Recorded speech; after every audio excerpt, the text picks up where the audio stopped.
8岁上午来到西港区港东里的活动中心，由市府甲各区里的所共同推动的市民学员的活动。这摆上课是疫情爆发到降级了的第一摆上课。除了先已有接种过疫苗的长辈先优先报名以外，伫现场若要入去到教室，嘛拢必须要按照防疫规定实施确实的消毒，阁有个人的资料登记。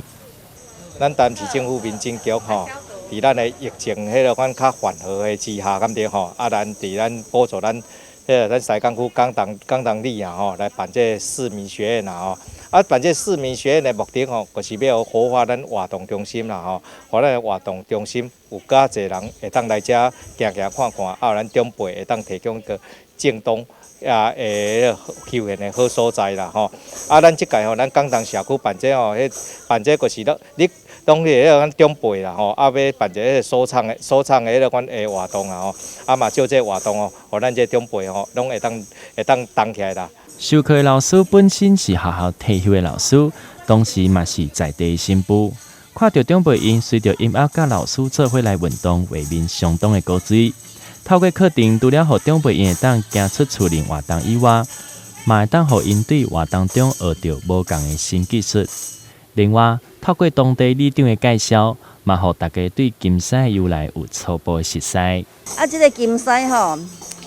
这金狮是咧听咧讲有300多栋啊，其实安尼传说咧讲吼，较早是讲是伫8份哦，后来伊的仙姑娘妈的蛤蟆将败去互大水冲歹冲无去，所以伊的香火就慢慢较凋零，所以就无钱人挂香，所以就甲这个金狮哦，伊遐武器。伊个沙条摕去砍伫个阮屋顶啦，广慈宫的后面。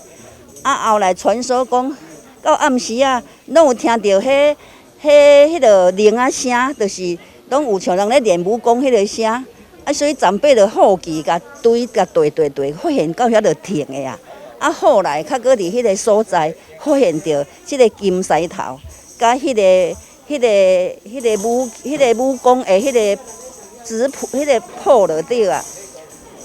所以阮这长辈较参整年的时代吼，来讨论，所以较来造成即个金狮阵。在地长辈因嘛非常认同即款的活动，因会当活到老，学到老。足欢喜的啦，会当来遮迄落上来遮呢运动足欢喜。看到老伴。系啊，看老伴大家足欢喜的啦。台南新闻刘品言采访报道。